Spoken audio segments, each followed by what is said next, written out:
The Five Little Peppers and How They Grew by Margaret Sidney. Chapter 3, Mamsie's Birthday. Run down and get the cinnamon, will you, Joey? Said Polly. It's in the provision room.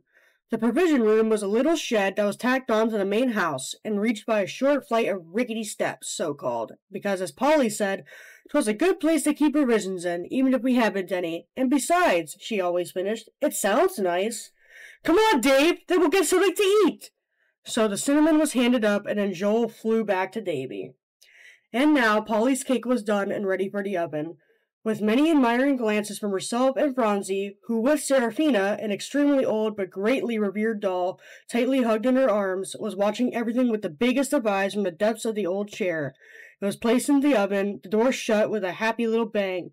Then Polly gathered Phronsie up in her arms and sat down in the chair to have a good time with her and to watch the process of cooking. There was a bumping noise that came from the provision room that sounded ominous, then a smothered sound of words, followed by a scuffing over the old floor. "Boys!" cried Polly. No answer. Everything was just as still as a mouse. "Joel and David!" cried Polly again in her loudest tones. "Yes," came up the crooked stairs in Davy's voice. "Come up here, right away!" When it went back again from Polly. So up the stairs charged the two boys and presented themselves rather sheepishly before the big chair. "What was that noise?" she asked. "What have you been doing?" "'Twasn't anything but the pail," answered Joel, not looking at her. "We had something to eat," said Davy, by way of explanation. "You always let us." "I know," said Polly. "That's right. You can have as much bread as you want to. What have you been doing with the pail?" "Nothing," said Joel. "'Twouldn't hung up, that's all." "And you've been bumping it," said Polly. "Oh, Joel, how could you? You may have broken it. Then what would Mamsie say?" "I did it," said Joel stoutly, with his hands in his pockets. "Bump it worse than Davy. So there." "Why, Davy," said Polly, turning to him sorrowfully, "I shouldn't have thought you would." "Well, I'm tired of hanging it up," said little Davy vehemently. "And I said I wasn't going to. Joel always makes me. I've done it for 2,000,000 times, I guess." "Oh, dear," said Polly, sinking back into the chair. "I don't know whatever shall I do. Here's Phronsie hurt, and we want to celebrate tomorrow, and you two boys are bumping and banging out the bread pail, and—" "Oh, we won't!" cried both the children, perfectly overwhelmed with remorse. "We'll hang it right up." "I'll hang it," said Davy, clattering down the stairs with a will. "No, I will!" shouted Joel, going after him at double pace, and presently both came up with shining faces and reported it nicely done. "And now," said Polly, after they all had sat around the stove another half-hour, watching and sniffing expectantly, "the cake's done. Dear me, it's turning black!" And quickly as possible, Polly twitched it out with energy and set it on the table. "Oh, dear! Of all things in the world! The beautiful cake over which so many hopes have been formed, that was to have given so much happiness on the morrow to the dear mother, presented a forlorn appearance as it stood there in anything but holiday attire. It was quite black on the top, in the center, which was a depressing little dump, as to say, my feelings would allow me to rise to the occasion." "Now," said Polly, turning away with a little fling and looking at the stove, "I hope you're satisfied, you old thing! You spoiled our Mamsie's birthday!" And without a bit of warning, she sat right down in the middle of the floor and began to cry as hard as she could. "Well, I never!" said a cheery voice that made the children skip. "It's Mrs. Beebe! Oh, it's Mrs. Beebe!" cried Davy. "See, Polly?" Polly scrambled up to her feet, ashamed to be caught thus, and whisked away the tears. The others explained to their new visitor the sad disappointment that had befallen them, and she was soon ohing and awing enough to even suit their distressed little souls. "You poor creeters, you!" she exclaimed at last, for about the 50th time. "Here, Polly, here's some posies for you, and—" "Oh, thank you!" cried Polly with a radiant voice. "Why, Mrs. Beebe, we can put them in here, can't we? The very thing!" And she set the little knot of flowers in the hollow of the cake, and there they stood and nodded away to the delighted children, like brave little comforters as they were. "The very thing!" echoed Mrs. Beebe, tickled to death to see their delight. "It looks beautiful, I declare. And now I must run right along, or Paul will be worrying." And so the good woman trotted out to her waiting husband, who was impatient to be off. Mr. Beebe kept a little shoe shop in town, and always being of the impression, if he left it for 10 minutes, that crowds of customers would visit it. He was the most restless of companions on any pleasure excursion. And Phronsie's got hurt, said Mrs. Beebe, telling him the news as he finished tucking her up and started the old horse. Oh, you don't say so, he cried. Whoa! Dear me, said Mrs. Beebe. How you scat me, pal? What's the matter? What? It's the little girl that bought the shoes? Asked her husband. Yes, replied his wife. She's hurt her foot. Shoo now, said the old gentleman. That's too bad. And he began to feel in all his pockets industriously. There, you could get out again and take her that.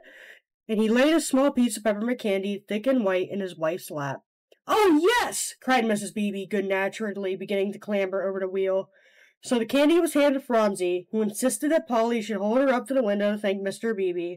So amid nods and shaking of hands, the Beebes drove off, and quiet settled down over the little brown house again. Now, children, said Polly after Phronsie had made them take a bite of her candy all around, let's get the cake put away safe, for Mamsie might come home early. Where will you put it? Asked Joel, wishing the world was all peppermint candy. Oh, in the cupboard, said Polly, taking it up. There, Joe, you can climb up and put it clear in the back in the corner. Oh, wait! I must take the posies off and keep them fresh in water. So the cake was finally deposited in a place of safety, followed by the eyes of all the children. Now, said Polly as they shut the door tight, don't you go to looking at the cupboard, Joey, or Mammy will guess something. Can't I just open it a little crack and take one smell when she isn't looking? Said Joel. I should think you might, Polly, just one. No, said Polly firmly. Not one, Joe. She'll guess if you do.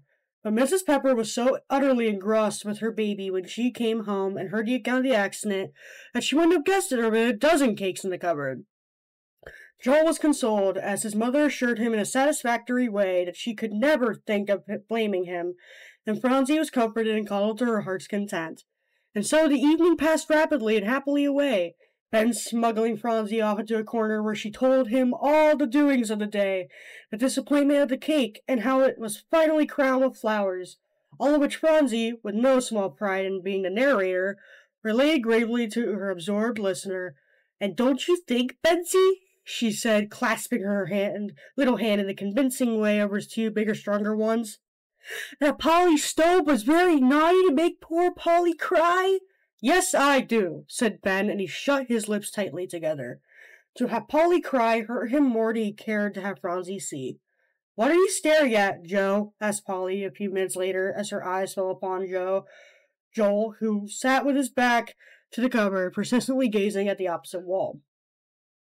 Why, you told me yourself not to look at the cupboard, said Joel, in loudest of stage whispers.